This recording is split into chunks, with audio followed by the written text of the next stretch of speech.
La baignade est interdite et pourtant, ils sont 3 à se jeter dans l'eau qui ne dépasse pas les 4 degrés. Tous sont là bien entraînés et pour défendre non pas une, mais 3 bonnes causes. Au Lac Vert, ce matin-là, c'était une première.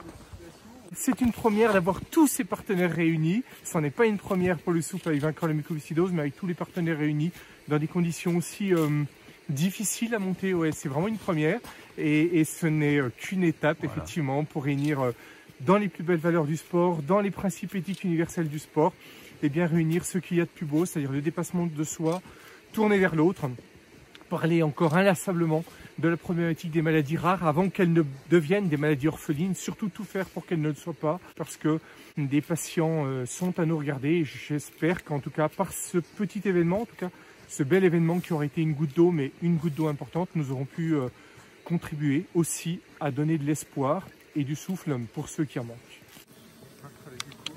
Donc là, il y a un dernier petit calage dans l'équipe où Christophe explique les passages de banderoles qui vont avoir lieu. Et donc, au micro, c'est Philippe qui assurera le live de cette manifestation pour les passionnés d'apnée sur Internet.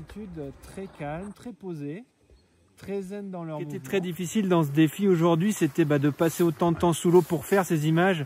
Ce qui peut paraître facile, la vue de l'extérieur, mais rester 1 heure dans l'eau très très froide comme ça, c'est vraiment pas une partie de plaisir, donc vraiment chapeau à eux.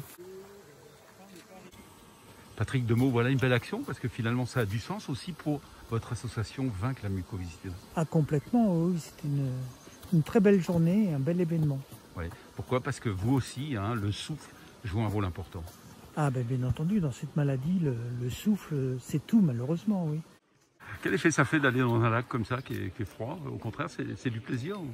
Alors moi je plonge toute l'année dans le lac d'Annecy, donc l'hiver le lac il est à 5-6 degrés, donc je suis quand même habitué aux eaux froides. Ici c'est très sauvage et c'est ça qui est beau. Le petit côté avec la mini soufrière là, ça fait un paysage un petit peu mystérieux en fait, sous-marin, parce qu'en fait il y a un nuage blanc. C'est très très beau, c'est vraiment très très beau. Voilà, Merci à tous, ça a été un très bon moment. Merci, bravo Christophe. Merci.